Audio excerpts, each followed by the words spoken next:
ਅੱਜ ਦੀ ਇਸ ਵੀਡੀਓ ਦਾ ਵਿਸ਼ਾ ਹੈ ਪੰਜਾਬੀ ਬਾਤਚੀਤ, ਵਾਰਤਕ ਰਚਨਾ ਦਾ ਕਲਾਤਮਕ ਪੱਖ। ਪੰਜਾਬੀ ਬਾਤਚੀਤ ਸ਼ਰਧਾ ਰਾਮ ਫਿਲੌਰੀ ਦੀ ਪ੍ਰਮੁੱਖ ਵਾਰਤਕ ਰਚਨਾ ਹੈ। ਸ਼ਰਧਾ ਰਾਮ ਫਿਲੌਰੀ ਨੂੰ ਸਕ੍ਰਾਂਤੀ ਕਾਲ ਦਾ, ਪਰਿਵਰਤਨ ਕਾਲ ਦਾ ਪਹਿਲਾ ਵਾਰਤਕਕਾਰ ਮੰਨਿਆ ਜਾ ਸਕਦਾ ਹੈ।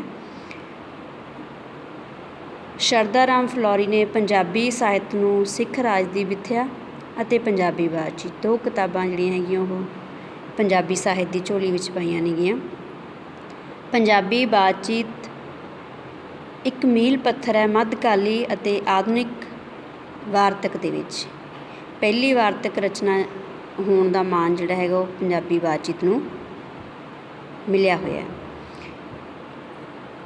ਸ਼ਰਧਾ ਰਾਮ ਫਿਲੌਰੀ ਨੇ ਵਿਸ਼ੇ ਪੱਖ ਤੋਂ ਇਸ ਕਿਤਾਬ ਨੂੰ 3 ਭਾਗਾਂ ਦੇ ਵਿੱਚ ਵੰਡ ਕੇ ਸਮੁੱਚੇ ਪੰਜਾਬ ਦੇ ਮਾਝਾ, ਮਾਲਵਾ, ਦੁਆਬਾ ਅਤੇ ਪਹਾੜੀ ਖੇਤਰ ਦੇ ਇਲਾਕਿਆਂ ਦੀ ਬੋਲੀ, ਭਾਸ਼ਾ, ਸੱਭਿਆਚਾਰ, ਰਹਿਣ ਸਹਿਣ, ਕਿੱਤੇ, ਲੋਕ ਖੇਡਾਂ, ਮਨੋਰੰਜਨ ਦੇ ਸਾਧਨ, ਹਰ ਇੱਕ ਪੱਖ ਨੂੰ ਜਿਹੜਾ ਹੈਗਾ ਇਸ ਕਿਤਾਬ ਦੇ ਵਿੱਚ ਪੇਸ਼ ਕਰਨ ਦੀ ਕੋਸ਼ਿਸ਼ ਕੀਤੀ ਹੈ।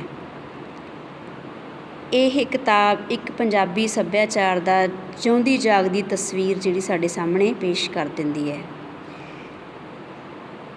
ਪਹਿਲੀ ਵਾਰਤਕ ਰਚਨਾ ਹੋਣ ਦੇ ਕਾਰਨ ਇਸ ਦੀ ਵਿਸ਼ੇਸ਼ਤਾ ਇਹੀ ਹੈ ਕਿ ਇਸ ਕਿਤਾਬ ਦੇ ਵਿੱਚ ਸ਼ਰਧਾ ਰਾਮ ਫਿਲੌਰੀ ਨੇ ਗਲਪੀ ਤੱਤ, ਜਿਹੜਾ ਸਭ ਤੋਂ ਪਹਿਲਾ ਪੁਆਇੰਟ ਹੈਗਾ, ਗਲਪੀ ਤੱਤ ਸਿਰਜ ਕੇ ਸਮੁੱਚੇ ਸੱਭਿਆਚਾਰ ਦੀ ਪੇਸ਼ਕਾਰੀ ਦੇ ਲਈ 3 ਵੱਖ-ਵੱਖ ਭਾਗ ਜਿਹੜੇ ਹੈਗੇ ਉਹ ਬਣਾਏ ਹੈ, ਜਿਨ੍ਹਾਂ ਦੇ ਵਿੱਚ ਮਾਝਾ, ਮਾਲਵਾ ਅਤੇ ਦੁਆਬਾ ਦੇ ਅਲੱਗ-ਅਲੱਗ ਪਰਿਵਾਰਾਂ ਦੀਆਂ ਜਿਹੜੀਆਂ ਹੈਗੀਆਂ ਉਹ ਕਹਾਣੀਆਂ ਨੂੰ ਲੈ ਕੇ ਗਲਪ ਸਿਰਜ ਕੇ ਉਸ ਦੇ ਦੁਆਲੇ ਜਿਹੜਾ ਹੈਗਾ ਉਹ ਸਾਰੀ ਰਚਨਾ ਨੂੰ ਘੁਮਾਇਆ ਹੈ।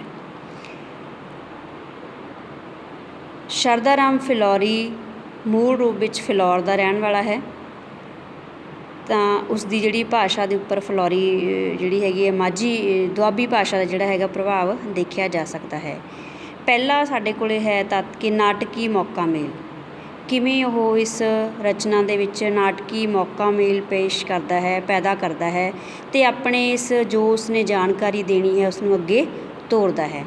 ਤਾਂ ਇਸ ਦੇ ਵਿੱਚ ਉਹ ਬਿਰਤਾਂਤ ਦੀ ਰੌਚਕਤਾ ਨੂੰ ਪੈਦਾ ਕਰਨ ਦੇ ਲਈ ਜਿਹੜੀ ਪ੍ਰਮੁੱਖ ਯੁਕਤ ਹੈ ਨਾਟਕੀ ਮੌਕਾ ਮੇਲ ਦੀ ਜਿਹੜੀ ਹੈਗੀ ਉਹਨੂੰ ਵਰਤਦਾ ਅਤੇ ਇੰਨੀ ਸਹਿਜਤਾ ਦੇ ਵਿੱਚ ਵਰਤਦਾ, ਉਹ ਕਿਧਰੇ ਵੀ ਜਿਹੜਾ ਹੈਗਾ ਉਹਦੇ ਵਿੱਚ ਮਕਾਨਕੀਪਣਾ ਨਜ਼ਰ ਨਹੀਂ ਆਉਂਦਾ। ਪੰਜਾਬ ਦੇ ਵੱਖ-ਵੱਖ ਭਾਗਾਂ ਦੇ ਰਹਿਣ ਵਾਲੇ ਲੋਕਾਂ ਦੇ ਚਰਿੱਤਰ ਨੂੰ ਕਾਫੀ ਹੱਦ ਤੱਕ ਉਹ ਸਪਸ਼ਟ ਕਰਦਾ ਹੈ ਕਿ ਕਿਸ ਇਲਾਕੇ ਦੇ ਲੋਕ ਜਿਹੜੇ ਹੈਗੇ ਉਹ ਕਿਸ ਤਰ੍ਹਾਂ ਦੀ ਭਾਸ਼ਾ ਬੋਲਦੇ ਆ, ਕਿਸ ਤਰ੍ਹਾਂ ਦਾ ਜਿਹੜਾ ਹੈਗਾ ਉਹਨਾਂ ਦਾ ਰਹਿਣ ਸਹਿਣ ਹੈ, ਕਿਸ ਤਰ੍ਹਾਂ ਦੀ ਉਹਨਾਂ ਦੀ ਸਮਾਜ ਦੇ ਵਿੱਚ ਵਰਤੋਂ ਵਿਹਾਰ ਹੈ। ਤਾਂ ਤਰਨ ਤਾਰਨ ਦੇ ਮੇਲੇ ਦਾ ਦ੍ਰਿਸ਼ ਚਿੱਤਰ ਕੇ ਉਸਨੇ ਪੰਜਾਬ ਦੇ ਲੋਕਾਂ ਦੀ ਜਿਹੜੀ ਮਾਨਸਿਕਤਾ ਹੈ ਉਹ ਕਿਵੇਂ ਮੇਲਿਆਂ ਦੇ ਨਾਲ ਜੁੜੀ ਹੋਈ ਹੈ, ਕਿਵੇਂ ਮੇਲਿਆਂ ਦੇ ਵਿੱਚ ਜਾ ਕੇ ਲੋਕ ਗਾ ਕੇ ਹੱਸ ਨੱਚ ਟੱਪ ਕੇ ਜਿਹੜਾ ਹੈਗਾ ਆਪਣਾ ਮਨ ਪਰਚਾਵਾ ਕਰਦੇ ਨੇ ਅਤੇ ਨਾਲ ਦੀ ਨਾਲ ਜਿਹੜਾ ਹੈਗਾ ਉਹ ਜੋ ਸਾਡੀਆਂ ਔਰਤਾਂ ਨੇਗੀਆਂ ਉਹਨਾਂ ਦੇ ਨਾਲ ਕਿਵੇਂ ਪੇਂਡੂ ਔਰਤਾਂ ਦੇ ਨਾਲ ਮਜ਼ਾਕ ਕਰ ਜਾਂਦੇ ਅਤੇ ਲੜਾਈ ਜਾਂ ਇਹ ਕਿਸ ਤਰ੍ਹਾਂ ਪੁਲਿਸ ਤੱਕ ਪਹੁੰਚ ਜਾਂਦੀ ਹੈ, ਇਹ ਸਾਰੀ ਮੌਕਾ ਮੇਲ ਦੀ ਜਿਹੜੀ ਹੈਗੀ ਹੈ ਇੱਕ ਮਿਸਾਲ ਜਿਹੜੀ ਹੈਗੀ ਇਸ ਦੇ ਵਿੱਚ ਪੇਸ਼ ਕੀਤੀ ਜਾ ਸਕਦੀ ਹੈ। ਫਿਰ ਹੈ ਸਾਡੇ ਕੋਲ ਵਰਣਨ ਦੀ ਸਟੀਕਤਾ ਕਿ ਹਰ ਚੀਜ਼ ਨੂੰ, ਹਰ ਮੇਲੇ ਨੂੰ, ਤਿਉਹਾਰ ਨੂੰ, ਹਰ ਲੋਕ ਖੇਡ ਨੂੰ, ਹਰ ਲੋਕ ਗੀਤ ਨੂੰ, ਹਰ ਪੱਖ ਨੂੰ ਜਿਹੜਾ ਹੈਗਾ ਉਹ ਬੜੇ ਵਿਸਥਾਰ ਦੇ ਨਾਲ ਜਿਹੜਾ ਹੈਗਾ ਉਹ ਇਸ ਚੀਜ਼ ਦੇ ਵਿੱਚ, ਇਸ ਦੇ ਰਚਨਾ ਦੇ ਵਿੱਚ ਪੇਸ਼ ਕੀਤਾ ਜਾਂਦਾ ਹੈ। ਜੇ ਰੰਗਾਂ ਦੇ ਨਾਂ ਦੀ ਗੱਲ ਹੈ ਤਾਂ ਹਰ ਰੰਗ ਦੀ ਵੰਨ ਸੁਵੰਨਤਾ ਦੇਖੀ ਜਾ ਸਕਦੀ ਹੈ। ਜੇਕਰ ਖੇਤੀਬਾੜੀ ਦੇ ਸੰਦਾਂ ਦੀ ਗੱਲ ਹੈ ਤਾਂ ਉਹਦੇ ਵਿੱਚ ਵੀ ਵੰਨ ਸੁਵੰਨਤਾ ਦੇਖੀ ਜਾ ਸਕਦੀ ਹੈ। ਪਹਿਲੇ ਭਾਗ ਦੇ ਵਿੱਚ ਵਣਜਾਰੇ ਦਾ ਦ੍ਰਿਸ਼, ਗਲੀ ਵਿੱਚ ਦਾ ਦ੍ਰਿਸ਼ ਤਾਂ ਜੋ ਪੇਸ਼ ਕੀਤਾ ਜਾਂਦਾ ਤਾਂ ਉਹਦੇ ਵਿੱਚ ਔਰਤਾਂ ਦੇ ਹਾਰ ਸ਼ਿੰਗਾਰ ਦੇ ਕਿਹੜੇ ਸਾਧਨ ਨੇ, ਕਿਹੜੇ ਜਿਹੜੇ ਹੈਗੇ ਹਾਰ ਸ਼ਿੰਗਾਰ ਦੇ ਲਈ ਕਿਹੜੇ ਗਹਿਣਿਆਂ ਦੀ ਵਰਤੋਂ ਕੀਤੀ ਜਾਂਦੀ ਹੈ ਅਤੇ ਔਰਤਾਂ ਕਿਵੇਂ ਆਪਣਾ ਮਨ ਪਰਚਾਵਾ ਜਿਹੜਾ ਹੈਗਾ ਉਹ ਕਰਦੀਆਂ, ਉਹ ਸਾਰਾ ਕੁਛ ਜਿਹੜਾ ਹੈਗਾ ਉਹ ਪੂਰੀ ਵਿਸ਼ੇਸ਼ਤਾ ਦੇ ਨਾਲ, ਪੂਰੀ ਵਰਨਤਾ ਦੇ ਨਾਲ ਪੇਸ਼ ਕੀਤਾ ਗਿਆ। ਇਹੀ ਜਿਹੜਾ ਹੈਗਾ ਇਹਦੀ ਖਾਸੀਅਤ ਹੈ। ਫਿਰ ਬੋਲੀ, ਪਹਿਲਾਂ ਵੀ ਗੱਲ ਕਰ ਚੁੱਕੇ ਹਾਂ ਕਿ ਸ਼ਰਧਾ ਰਾਮ ਫਿਲੌਰੀ ਜਿਹੜਾ ਹੈਗਾ ਉਹ ਦੁਆਬੇ ਦਾ ਰਹਿਣ ਵਾਲਾ ਹੋਣ ਕਾਰਨ ਦੁਆਬੀ ਭਾਸ਼ਾ ਦਾ ਜਿਹੜਾ ਹੈਗਾ ਉਹ ਪ੍ਰਭਾਵ ਉਹਦੀ ਰਚਨਾ ਦੇ ਉੱਪਰ ਹੈ। ਪਰ ਜਦੋਂ ਅਸੀਂ ਪਹਿਲੇ ਭਾਗ ਦੇ ਵਿੱਚ ਦੇਖਦੇ ਹਾਂ ਤਾਂ ਮਾਝੇ ਨੂੰ ਜਿਹੜਾ ਹੈਗਾ ਉਹ ਕੇਂਦਰ ਦੇ ਵਿੱਚ ਰੱਖ ਕੇ ਅੰਮ੍ਰਿਤਸਰ ਅਤੇ ਲਾਹੌਰ ਦਾ ਜਿਹੜਾ ਹੈਗਾ ਦ੍ਰਿਸ਼ ਉਸਨੇ ਆਪਣੀ ਰਚਨਾ ਦੇ ਵਿੱਚ ਪਹਿਲੇ ਭਾਗ ਦੇ ਵਿੱਚ ਪੇਸ਼ ਕੀਤਾ, ਤਾਂ ਉੱਥੋਂ ਦੀ ਹੀ ਬੋਲੀ ਜਿਹੜੀ ਹੈਗੀ ਹੈ ਉਹਨੇ ਵਰਤੀ ਹੈ। ਤਾਂ ਮਾਝੀ ਭਾਸ਼ਾ ਦਾ ਜਿਹੜਾ ਹੈਗਾ ਉਹਨਾਂ ਪਾਤਰਾਂ ਦੇ ਮੁੱਖੋਂ ਮਾਝੀ ਭਾਸ਼ਾ ਹੀ ਜਿਹੜੀ ਹੈਗੀ ਉਹ ਬੋਲਦੇ ਨਜ਼ਰ ਆਉਂਦੇ ਨੇ ਉਹ ਪਾਤਰ, ਜਿਵੇਂ ਕਿ ਇਹਦੇ ਵਿੱਚ ਉਦਾਹਰਨਾਂ ਵੀ ਦਿੱਤੀਆਂ ਨੇਗੀਆਂ। ਫਿਰ ਦੂਸਰਾ ਭਾਗ ਦੁਆਬੇ ਨਾਲ ਸੰਬੰਧਿਤ ਹੋਣ ਕਰਕੇ ਦੁਆਬੇ ਦੇ ਇਲਾਕੇ ਦੀ ਜਿਹੜੀ ਭਾਸ਼ਾ ਹੈਗੀ ਉਹ ਦੇਖੀ ਜਾ ਸਕਦੀ ਹੈ।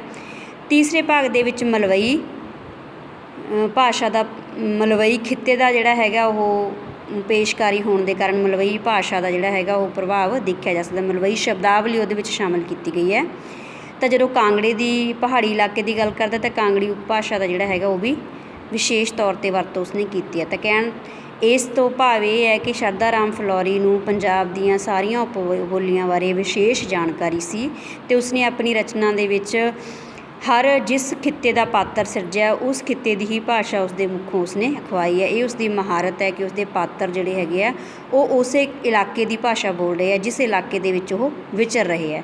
ਇਸ ਤਰ੍ਹਾਂ ਸ਼ਰਧਾ ਰਾਮ ਫਲੋਰੀ ਨੇ ਆਪਣੀ ਰਚਨਾ ਦੇ ਵਿੱਚ ਪੰਜਾਬ ਦੀਆਂ ਮਾਝੀ, ਮਲਵਈ, ਦੁਆਬੀ, ਕਾਂਗੜੀ ਤਕਰੀਬਨ ਸਾਰੀਆਂ ਹੀ ਉਪਭਾਸ਼ਾਵਾਂ ਦਾ ਜਿਹੜਾ ਹੈਗਾ ਵਰਣਨ ਜਿਹੜਾ ਇਹਦੇ ਵਿੱਚ ਕੀਤਾ ਗਿਆ, ਵਰਤੋਂ ਕੀਤੀ ਗਈ ਹੈ। ਉਸਦੀ ਵਾਰਤਾਲਾਪ ਦੇ ਵਿੱਚੋਂ ਸਾਡੇ ਸਾਹਮਣੇ ਜਿਹੜਾ ਹੈਗਾ ਉਹ ਆਉਂਦਾ। ਇੱਕ ਜਿਹੜਾ ਹੋਰ ਅਹਿਮ ਗੱਲ ਹੈ ਗਾਲੀ ਗਲੋਚ ਦੀ ਭਾਸ਼ਾ। ਸ਼ਰਧਾ ਰਾਮ ਫਲੋਰੀ 'ਤੇ ਇਹ ਇਲਜ਼ਾਮ ਵੀ ਲੱਗਦੇ ਰਹੇ ਕਿ ਸ਼ਰਧਾ ਰਾਮ ਫਲੋਰੀ ਅੰਗਰੇਜ਼ਾਂ ਦਾ ਜਿਹੜਾ ਅੰਗਰੇਜ਼ ਪੱਖੀ ਹੋਣ ਕਰਕੇ ਉਸਨੇ ਇਸ ਤਰ੍ਹਾਂ ਦੀ ਭਾਸ਼ਾ ਨੂੰ ਜਿਹੜਾ ਹੈਗਾ ਉਹ ਪੇਸ਼ ਕੀਤਾ। ਉਹ ਪੰਜਾਬੀ ਭਾਸ਼ਾ ਅਤੇ ਪੰਜਾਬੀ ਲੋਕਾਂ ਨੂੰ ਜਿਹੜਾ ਹੈਗਾ ਅੰਗਰੇਜ਼ਾਂ ਨਾਲੋਂ ਨੀਵੇਂ ਦੱਸਣ ਵਾਸਤੇ ਇਸ ਤਰ੍ਹਾਂ ਦੇ ਗੈਰ ਰਸਮੀ ਜਿਹੜੇ ਉਸਨੇ ਗਾਲੀ ਗਲੋਚ ਪਾਏ ਆ ਉਹ ਨਹੀਂ ਚਾਹੀਦੇ ਸੀ। ਪਰੰਤੂ ਜੇ ਆਪਾਂ ਉਸਨੂੰ ਸਾਹਿਤਕ ਪੱਖ ਤੋਂ ਦੇਖੀਏ ਤਾਂ ਜਿਹੜੇ ਵੀ ਪਾਤਰ ਜੋ ਵੀ ਗਾਲੀ ਗਲੋਚ ਕਰ ਰਹੇ ਨੇ ਉਹ ਸਹਿਜਤਾ ਦੇ ਵਿੱਚੋਂ ਆ ਰਹੀ ਇੱਕ ਇਸ ਤਰ੍ਹਾਂ ਦੀ ਸ਼ਬਦਾਵਲੀ ਹੈ ਜਿਸ ਨੂੰ ਉਸਨੇ ਸ਼ਾਇਦ ਉਹਨਾਂ ਪਾਤਰਾਂ ਦੇ ਮੁੱਖੋਂ ਇਸ ਲਈ ਕਹਾਇਆ ਕਿ ਉਹ ਬੜੇ ਸਹਿਜ ਅਤੇ ਸੁਖਾਵੇਂ ਪਾਤਰ ਲੱਗਣ। ਉਹ ਉੱਥੇ ਜਿਹੜਾ ਹੈਗਾ ਉਹ ਨਾਟਕੀ ਜਿਹੜਾ ਹੈਗਾ ਢੰਗ ਨਾ ਲੱਗੇ ਕਿ ਇਹ ਜਾਣਬੁੱਝ ਕੇ ਭਾਸ਼ਾ ਬੁਲਵਾਈ ਗਈ ਹੈ। ਤਾਂ ਇਹ ਜਿਹੜਾ ਹੈਗਾ ਇਸ 'ਤੇ ਬਹੁਤ ਡਿਸਪਿਊਟ ਵੀ ਆਪਾਂ ਦੇਖਦੇ ਹਾਂ ਕਿ ਸਾਹਿਤਕਾਰਾਂ ਨੇ ਲਿਆ ਕਿ ਇਸ ਤਰ੍ਹਾਂ ਦੀ ਭਾਸ਼ਾ ਜਿਹੜੀ ਹੈਗੀ ਉਹ ਨਹੀਂ ਹੋਣੀ ਚਾਹੀਦੀ। ਇਸ ਦੇ ਨਾਲ ਹੀ ਇੱਕ ਹੋਰ ਜਿਹੜੀ ਅਹਿਮ ਗੱਲ ਹੈ ਕਿ ਥਾਂ 'ਤੇ ਮੁਹਾਵਰੇ, ਅਖਾਣਾਂ ਅਤੇ ਮੁਹਾਵਰੇ ਹਰ ਕਾਂਡ ਦੇ ਵਿੱਚ ਇਸ ਤਰ੍ਹਾਂ ਸ਼ਾਮਿਲ ਕੀਤੇ ਗਏ ਨੇ ਕਿ ਸੁਭਾਵਿਕ ਹੀ ਬੋਲਦੇ ਪਾਤਰਾਂ ਦੇ ਮੁੱਖੋਂ ਬੋਲੀ ਨਿਕਲ ਰਹੀ ਹੈ। ਕਿਤੇ ਵੀ ਉਹ ਅਸੁਭਾਵਿਕ ਨਹੀਂ ਲੱਗਦੇ, ਕਿਤੇ ਵੀ ਉਹ ਐਵੇਂ ਨਹੀਂ ਲੱਗਦੇ ਕਿ ਜ਼ਬਰਦਸਤੀ ਜਿਹੜੇ ਹੈਗੇ ਉਹ ਪਾਤਰਾਂ ਦੇ ਮੁੱਖੋਂ ਕਹਾਈ ਗਈ ਬੋਲੀ ਹੈ। ਤਾਂ ਇਹ ਵੀ ਜਿਹੜਾ ਹੈਗਾ ਉਹ ਆਮ ਬੋਲਚਾਲ ਦੀ ਭਾਸ਼ਾ ਦੇ ਵਿੱਚ ਆਮ ਲੋਕ ਜਿਹੜੇ ਹੈਗੇ ਇਸ ਤਰ੍ਹਾਂ ਦੇ ਮੁਹਾਵਰੇ ਵਰਤਦੇ ਨੇ। ਇਹ ਵੀ ਸ਼ਰਧਾ ਰਾਮ ਫਲੋਰੀ ਦੀ ਹੈ ਵਿਸ਼ੇਸ਼ਤਾ ਹੈ ਕਿ ਉਸਨੇ ਸਾਡੀਆਂ ਜਿਹੜੀਆਂ ਮੁਹਾਵਰੇ ਅਤੇ ਅਖੌਤਾਂ ਨੇ ਉਸਨੂੰ ਆਪਣੀ ਰਚਨਾ ਦੇ ਵਿੱਚ ਵਿਸ਼ੇਸ਼ ਸਥਾਨ ਦਿੱਤਾ ਹੈ। ਟੈਕਸਟ ਨੂੰ ਪੜ੍ਹਦੇ ਹਾਂ ਸਾਨੂੰ ਸਹਿਜੇ ਹੀ ਇੱਕ ਪੇਜ ਦੇ ਉੱਤੇ ਤਕਰੀਬਨ 2-3 ਵਾਰ ਕਿਸੇ ਨਾ ਕਿਸੇ ਮੁਹਾਵਰੇ ਦੀ ਵਰਤੋਂ ਜਿਹੜੀ ਹੈਗੀ ਉਹ ਸਹਿਜੇ ਹੀ ਨਜ਼ਰ ਪੈਂਦੀ ਹੈ ਅਤੇ ਜਿਹੜਾ ਕਿ ਉਸ ਪਰਿਸਥਿਤੀ ਦੇ ਅਨੁਸਾਰ ਬੜਾ ਢੁਕਵਾਂ ਹੁੰਦਾ ਹੈ ਅਤੇ ਉਸ ਪਰਿਸਥਿਤੀ ਨੂੰ ਬੜਾ ਸਪਸ਼ਟ ਕਰਦਾ ਹੈ। ਅਤੇ ਇਸ ਤਰ੍ਹਾਂ ਸੱਭਿਆਚਾਰਕ ਪੱਖ ਤੋਂ ਇੱਕ ਵਿਸ਼ੇਸ਼ ਅਤੇ ਵੱਖਰੀ ਜਿਹੜੀ ਹੈਗੀ ਹੈ ਉਹ ਗੱਲ ਹੈ ਕਿ ਸ਼ਰਧਾ ਰਾਮ ਫਲੋਰੀ ਨੇ ਇਸ ਨੂੰ ਆਪਣੀ ਰਚਨਾ ਦੇ ਵਿੱਚ ਮੁਹਾਵਰਿਆਂ ਨੂੰ ਇੰਨਾ ਸੋਹਣਾ ਜੜਿਆ ਕਿ ਉਸਦੀ ਰਚਨਾ ਜਿਹੜੀ ਹੈਗੀ ਇਸ ਨਾਲ ਖਿੜ ਗਈ ਹੈ, ਉਹਦਾ ਅਰਥ ਵਿਸਥਾਰ ਹੋ ਗਿਆ ਇਸ ਦੇ ਵਿੱਚ। ਤਾਂ ਇਸ ਤੋਂ ਇਲਾਵਾ ਆਪਾਂ ਹੋਰ ਬਹੁਤ ਸਾਰੇ ਪੱਖ ਨੇ ਜਿਹੜੇ ਸ਼ਰਧਾ ਰਾਮ ਫਲੋਰੀ ਦੀ ਰਚਨਾ ਦੇ ਕਲਾਤਮਕ ਖੂਬੀਆਂ ਨੂੰ ਉਘਾੜਦੇ ਨੇ। ਸ਼ਬਦ ਜੋੜਾਂ ਦੀ ਗੱਲ ਕੀਤੀ ਗਈ ਹੈ ਕਿ ਸ਼ਬਦ ਜੋੜਾਂ ਦੇ ਵਿੱਚ ਸ਼ਰਧਾ ਰਾਮ ਫਲੋਰੀ ਜਿਹੜਾ ਹੈਗਾ ਬੋਲਚਾਲ ਦੇ ਅਨੁਸਾਰ ਹੀ ਆਪਣੀ ਰਚਨਾ ਨੂੰ ਲਿਖਦਾ। ਭਾਸ਼ਾ ਜਿਹੜੀ ਪੰਜਾਬੀ ਬਾਤਚੀਤ ਦੀ ਜਿਹੜੀ ਸ਼ਬਦ ਜੋੜ ਰਚਨਾ ਹੈਗੀ ਉਹ ਬੋਲਚਾਲ ਦੀ ਭਾਸ਼ਾ ਦੇ ਵਧੇਰੇ ਨੇੜੇ ਹੈ, ਜਦੋਂ ਕਿ ਗ੍ਰਾਮਰ ਤੋਂ ਕਾਫੀ ਦੂਰ ਹੈ। ਤਾਂ ਜਦੋਂ ਅਸੀਂ ਉਹਨੂੰ ਪੜ੍ਹਦੇ ਹਾਂ ਤਾਂ ਅਸੀਂ ਇਹਨੂੰ ਬੋਲਚਾਲ ਦੀ ਭਾਸ਼ਾ ਦੇ ਵਿੱਚ ਮੁਹਾਵਰੇਦਾਰ ਭਾਸ਼ਾ ਦੇ ਵਿੱਚ ਹੀ ਉਹਨੂੰ ਪੜ੍ਹਦੇ ਹਾਂ। ਤਾਂ ਪਹਿਲਾਂ ਵੀ ਦੱਸਿਆ ਕਿ ਜਿਵੇਂ ਜਿਹੜੇ ਇਲਾਕੇ ਦੀ ਭਾਸ਼ਾ ਦਾ ਵਰਣਨ ਕੀਤਾ ਉਸ ਇਲਾਕੇ ਦੀ ਜਿਹੜੀ ਉਚਾਰਨ ਹੈ ਉਸ ਦਾ ਵੀ ਵਿਸ਼ੇਸ਼ ਧਿਆਨ ਰੱਖਿਆ ਗਿਆ ਕਿ ਕਿਹੜੇ ਇਲਾਕੇ ਵਾਲੇ ਲੋਕ ਕਿਸ ਸ਼ਬਦ ਨੂੰ ਕਿਸ ਧੁਨੀ ਨੂੰ ਕਿਵੇਂ ਉਚਾਰਦੇ ਆ, ਉਸ ਨੂੰ ਵੀ ਜਿਹੜਾ ਹੈਗਾ ਵਿਸ਼ੇਸ਼ ਤੌਰ 'ਤੇ ਵਿਚਾਰਿਆ ਗਿਆ, ਵਿਸ਼ੇਸ਼ ਤੌਰ 'ਤੇ ਪੇਸ਼ ਕੀਤਾ ਗਿਆ। ਤਾਂ ਬੇਸ਼ੱਕ ਇਹ ਰਚਨਾ ਸ਼ਰਧਾ ਰਾਮ ਫਲੋਰੀ ਪਾਦਰੀ ਜਾਨ ਨਿਊਟਨ ਦੀ ਸਿਫਾਰਿਸ਼ 'ਤੇ ਲਿਖਦਾ ਹੈ ਕਿ ਜਿਸ ਨੂੰ ਇਸ ਪੋਥੀ ਨੂੰ ਪੜ੍ਹ ਕੇ ਅੰਗਰੇਜ਼ ਅਫਸਰ ਜਿਹੜੇ ਹੈਗੇ IAS ਦਾ ਇਮਤਿਹਾਨ ਪਾਸ ਕਰਨਗੇ, ਪਰ ਨਾਲ ਹੀ ਇਹ ਵੀ ਹੈ ਕਿ ਇੱਕ ਸੱਭਿਆਚਾਰਕ ਦਸਤਾਵੇਜ਼ ਹੈ ਜਿਸ ਦੇ ਵਿੱਚ ਪੰਜਾਬ ਦੀਆਂ ਰਹੁ ਰੀਤਾਂ, ਜੀਵਨ ਦੇ ਵੱਖ-ਵੱਖ ਪੱਖ ਜਿਹੜੇ ਹੈਗੇ ਉਹ ਸਮੋਏ ਪਏ ਆ, ਭਰੇ ਪਏ ਆ, ਜਿਹਦੇ ਵਿੱਚ ਬਹੁਤ ਕੁਛ ਲੋਕਧਾਰਾਈ ਸਮੱਗਰੀ ਨਾਲ ਇਹ ਕਿਤਾਬ ਜਿਹੜੀ ਹੈਗੀ ਆ ਉਹ ਓਤ-ਪੋਤ ਹੈ। ਇਸ ਕਰਕੇ ਇਹਦੀ ਵਿਸ਼ੇਸ਼ਤਾ ਅਤੇ ਵੱਖਰਤਾ ਹੈ ਕਿ ਉਸ ਕਾਲ ਦੀ ਸੰਕ੍ਰਾਂਤੀ ਕਾਲ ਦੀ ਇਹ ਇੱਕੋ ਇੱਕ ਵੱਖਰੀ ਰਚਨਾ ਹੈ, ਜਿਸ ਦਾ ਵਿਸ਼ਾ ਜਿਹੜਾ ਹੈਗਾ ਉਹ ਸੱਭਿਆਚਾਰਕ ਸਾਡੇ ਸੱਭਿਆਚਾਰਕ ਪੱਖ ਨਾਲ ਜੁੜਿਆ ਹੈ, ਸੱਭਿਆਚਾਰਕ ਪੰਜਾਬੀ ਦੇ ਜੀਵਨ ਨਾਲ ਜੁੜਿਆ ਹੋਇਆ ਹੈ। ਤਾਂ ਇਸ ਰਚਨਾ ਦੀ ਜਿਹੜੀ ਹੈਗੀ ਉਹ ਵਿਸ਼ੇਸ਼ਤਾ ਹੈ। ਇਸ ਤਰ੍ਹਾਂ ਇਸ ਰਚਨਾ ਦੀਆਂ ਬਿਰਤਾਂਤਿਕ ਜੁਗਤਾਂ ਦੀ ਗੱਲ ਕਰਦੇ ਹੋਏ ਅਸੀਂ ਇਸ ਸਿੱਟੇ 'ਤੇ ਪਹੁੰਚਦੇ ਹਾਂ ਕਿ ਇਹ ਰਚਨਾ ਜਿਹੜੀ ਹੈਗੀ ਆ ਉਹ ਇੱਕ ਕਲਾਤਮਕ ਪੱਖੋਂ ਬੜੀ ਹੀ ਜਿਹੜੀ ਹੈਗੀ ਹੈ ਵਧੀਆ ਰਚਨਾ ਹੈਗੀ ਹੈ। ਪੰਜਾਬੀ ਮੱਧਕਾਲੀ ਅਤੇ ਆਧੁਨਿਕ ਵਾਰਤਕ ਦੇ ਵਿੱਚ ਇੱਕ ਮੀਲ ਪੱਥਰ ਹੈ, ਜਿੱਥੋਂ ਕਿ ਆਧੁਨਿਕ ਵਾਰਤਕ ਦੀ ਰਚਨਾ ਜਿਹੜੀ ਹੈਗੀ ਉਹ ਸ਼ੁਰੂ ਹੋਈ ਹੈ। ਪਹਿਲੀ ਰਚਨਾ ਹੋਣ ਦੇ ਕਾਰਨ ਜਿਹੜੀ ਹੈਗੀ ਕਿ ਇਸ ਤਰ੍ਹਾਂ ਦਾ ਦਰਜਾ ਪ੍ਰਾਪਤ ਕਰ ਜਾਂਦੀ ਹੈ ਕਿ ਇੱਕੋ ਵਿੱਚ ਗਾਗਰ ਵਿੱਚ ਜਿਹੜਾ ਹੈਗਾ ਉਹ ਸਾਗਰ ਇਸ ਦੇ ਵਿੱਚ ਬੰਦ ਕੀਤਾ ਹੋਇਆ। ਸ਼ਰਧਾ ਰਾਮ ਫਲੋਰੀ ਨੇ ਇੱਕ ਛੋਟੀ ਜਿਹੀ ਕਿਤਾਬ ਦੇ ਵਿੱਚ 3 ਭਾਗਾਂ ਦੇ ਵਿੱਚ ਸਮੁੱਚੇ ਪੰਜਾਬ ਦੇ ਰਸਮਾਂ ਰਿਵਾਜ਼, ਪੰਜਾਬ ਦਾ ਆਰਥਿਕਤਾ, ਪੰਜਾਬ ਦੀ ਉਪਜੀਵਿਕਾ, ਇੱਥੋਂ ਦੇ ਲੋਕਾਂ ਦਾ ਆਚਾਰ ਵਿਹਾਰ, ਲੋਕ ਖੇਡਾਂ, ਲੋਕ ਕਿੱਤੇ, ਲੋਕ ਬੋਲੀਆਂ, ਲੋਕ ਮੁਹਾਵਰਾ, ਲੋਕ ਭਾਸ਼ਾ, ਹਰ ਪੱਖ ਨੂੰ ਜਿਹੜਾ ਹੈਗਾ ਉਹ ਪੇਸ਼ ਕੀਤਾ ਗਿਆ। ਇਹ ਇਸ ਕਿਤਾਬ ਦੀ ਪ੍ਰਾਪਤੀ ਹੈ।